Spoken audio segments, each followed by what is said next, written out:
दुनिया भर के देशों में भारत को नीचा दिखाने में और मोदी सरकार को कम आंकने में या आरोप लगाने में विपक्ष किसी तरह की कोई कोर कसर नहीं छोड़ता। खासतौर पर कांग्रेस अक्सर 70 साल और 8.5 साल की तुलना करती है। राहुल गांधी भारत जोड़ो यात्रा के दौरान ये कहते फिर रहे हैं कि भारत में बहुत महंगाई है, देश में डर का माहौल है, मोदी सरकार ने देश को बर्बाद कर दिया है। वहीं टुकड़े टुकड़े गैंग के लोग द्वारा अंतर्राष्ट्रीय स्तर पर भारत की कमजोर हालत का बखान किया जाता है।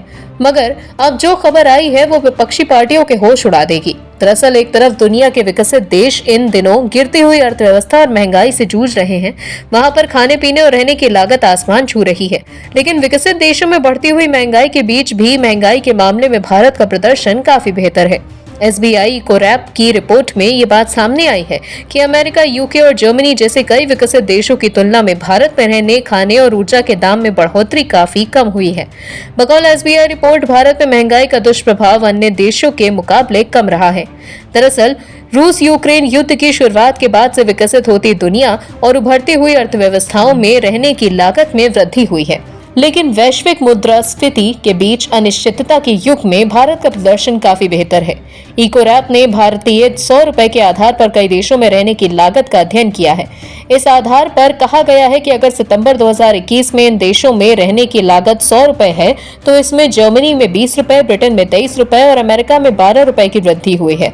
और वहीं भारत में ये वृद्धि 12 रुपए की है। खाने की कीमतों में अमेरिका और जर्मनी सबसे महंगे देश हैं। वहीं दूसरी ओर भारत में खाद्य कीमतों की लागत काफी कम है।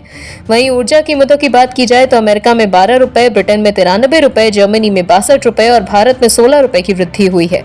भारत की अर्थव्यवस्था की समावेशी सोच और बचत धारणा भारत को वैश्विक महंगाई से बचाए हुए है। इसकी वजह सिर्फ और सिर्फ मोदी सरकार है। पीएम मोदी अक्सर देश को ऊंचाइयों पर ले जाने के लिए कोई कोर-कसर नहीं छोड़ते, पर उन्हें घेरने वाले विपक्ष के लिए ये एक बड़ा झटका साबित हो सकता है। हालांकि अभी तक इस इतनी बड़ी खबर पर कांग्रेस या दूसरी विपक्षी पार्टियों की प्रतिक्रिया सामने नहीं आई है। ऐसे में देखना होगा कि विपक्ष हर बार की तरह निशाना साधता है या खामोश रहता है। Bureau report, OMH news. और भी वीडियोस देखने के लिए चैनल को सब्सक्राइब करें और बेल आइकन को दबाएं।